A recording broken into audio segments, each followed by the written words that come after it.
नमस्कार, मैं doctor Manju Jain, retired associate professor from saint degree college Kanpur. जी हाँ, मैं आपके सामने एक बार फिर उपस्थित हुई हूँ।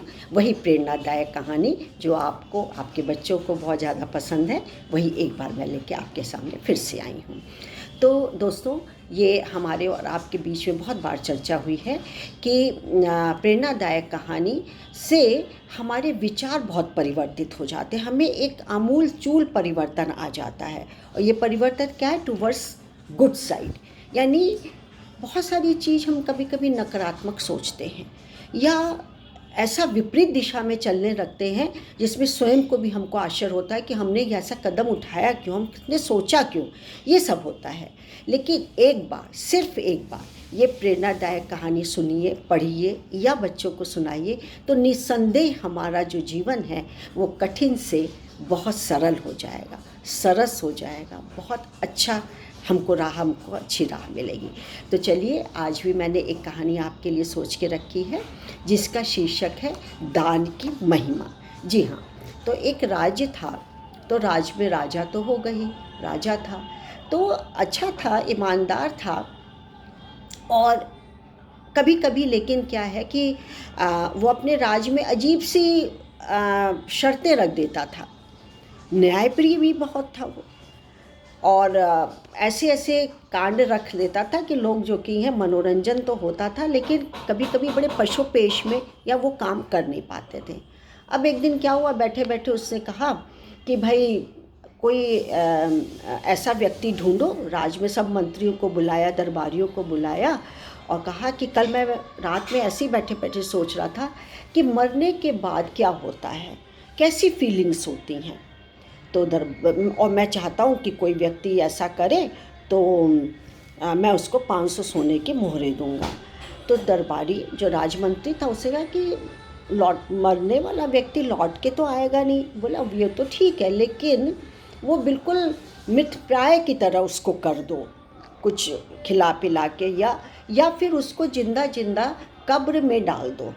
डालने के बाद उसको क्या लगता है, भले वो जिंदा है या फिर अर्धमरा है, कोई भी दवाई खा के वो सुन्न हो गया है, अनकॉन्शियस हो गया है, तो उसको उस तरीके से क्या फीलिंग होती है ये बताना है।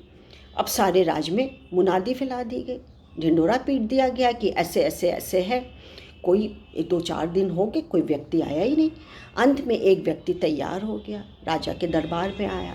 लेकिन भैया तैयार तो हो गया, निरा कंजूस, कंजूस के कारण वो न खाए ठीक से, न पीता था, न सोता था, बस दिन रात ऐसे पैसा को कहाँ रखना है, कैसे छुपाना है, क्या करना है। कोई मांगने आता था तो भगा देता था। अच्छा, ऐसे हुआ। अब राजा के दरबार में मुनादी हुई तो वो सारे लोग जो कि उसकी तैयारी करने लगे कि भाई आपको दरबार में उस व्यक्ति से कहा, कंजूस व्यक्ति से, कि बिल्कुल मरा हुआ समझना है तुम्हें और कब्र के अंदर जाना है। बोला ठीक है। अब उसकी खूब फूलों से और खुशबूदार उससे इत्र से और उससे सबसे उसकी अर्थी बनाई गई, सफ़ेद कफन ओढ़ा दिया गया और उसके बाद अर्थी पे लिटा करके उसको जाने लगे। अब जाने लगे तो एक भिखारी उसके पीठ देख रहा था कि तो जिंदा आदमी, उसको लिटाया गया है, ज़रूर कोई बात है ये। और फिर थोड़ा सा वो जैसे गफलत में से भी हो गया है, अधमरा सा पीछा करता करता करता वो अंत में कब्र से थोड़ी दूर रह गया, कब्रिस्तान से। तो उसने कहा कि अब तो आप मरने वाले हो, तो थोड़ा सा धन, मैं तो भिखारी हूँ, थोड़ा सा धन आप मुझे दे दीजिए। भगा दिया, डांट करके उसने भगा दिया, जितनी उसकी हालत जैसी थी उसने भगा दिया। को पीछे पड़ गया, वो तो हाथ पैर धो के पीछे पड़ गया। नहीं, आप मुझे दीजिए, कुछ तो दीजिए, आप क्या करेंगे, मैंने सुना आपके पास तो बहुत धन है, अभी आप तो कुछ अनुभव अपने बताएंगे तो आपको 500 मोहरें और मिलेंगी। तो कंजूस ने कहा कि तो मैं लुटाता थोड़ी हूँ, मैं तो अपने बच्चे, अपने परिवार के लिए जमा करता हूँ, और इतना जमा करता हूँ कि मेरी तो रात की नींद भी उड़ जाती है, मैं तो खाता पीता भी ठीक से नहीं हूँ, आधा पेट भोजन करता हूँ, नहीं तो बचाऊँगा कैसे भविष्य के लिए, अपने बच्चों के लिए। तुम जाओ यहाँ से। तम घुर्राने लगा जैसे शेर हो। फिर भी वो पीछे पड़ा, नहीं कुछ तो दीजिए, कुछ तो दीजिए। अंत में इतने में कब्रिस्तान के अंदर कब्र खोदने का भी नंबर आ गया और लिटाया जैसे जाने लगा तो उसकी थोड़ी थोड़ी चेतना तो थी। तो उस भिखारी ने कहा कि अच्छा ठीक है मैं चलता हूँ, लेकिन कुछ दे देते तो बड़ा कृपा होती, लेकिन अब तो आप जा ही रहे हैं। तो देखा कब्रिस्तान में बहुत सारे उसके बादाम के उसके छिलके पड़े हुए थे, चिलगोज़ा वगैरह, और ये पिस्ते की छिलके पड़े हुए थे। उसने मुट्ठी भर के वही दे दिया, बोले पिंड छोड़ दे दिया उसने। चला गया वो, क्योंकि अब तो जानता था कि अब तो ये या तो मरेगा या निकलेगा, तब भी देने वाला तो है नहीं है। चला गया वो पिस्ते के और उसके क्या कहते हैं बादाम के छिलके ले करके। अब जब वो चला गया, कब्र को उसको ऊपर से बंद कर दी गई और बस एक छोटा सा छेद उसमें कर दिया गया जिससे कि वो सांस ले सके। यदि जिंदा बचना है तो उसको तो छेद करना ही था हवा के और रोशनी के लिए। और वो लेट गया, उसको थोड़ी नींद भी आ रही थी, उसकी बेहोशी सी भी आ रही थी। उसी बेहोशी में उसने सुना कि शेर की गर्जना की आवाज़ आई और बिल्कुल कब्र के पास था, इधर उधर सूंघ भी रहा था। उसकी सांस रुक गई कि मैं तो अभी तो जिंदा हूँ, मैं सुन भी रहा हूँ, और इसने कहीं मैं मनुष्य की खुशबू सूंघ ली तो ये तो कब्र खोद डालेगा और जिंदा ही मुझे खा जाएगा। और डर के मारे उसकी कपकपी छूट गई, बिल्कुल से पसीना छूटने लगा।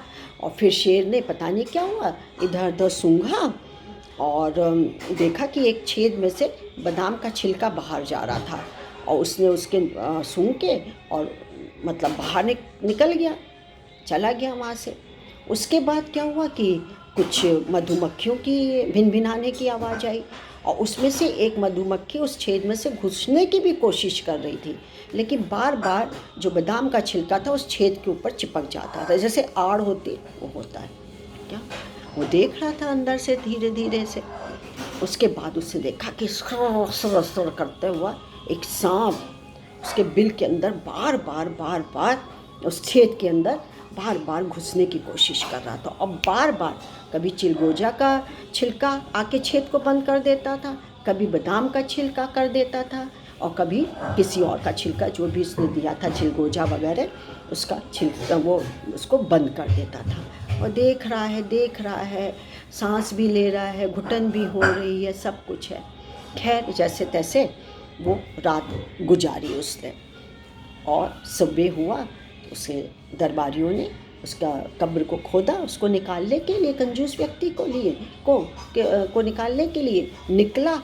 तो उन्होंने दरबारियों ने कहा कि चलो चलो राजा के पास आना है। बोला कुछ नहीं सुना, जरा सा भी नहीं सुना, और बेधड़क भागता चला गया, अपने घर पहुंचा।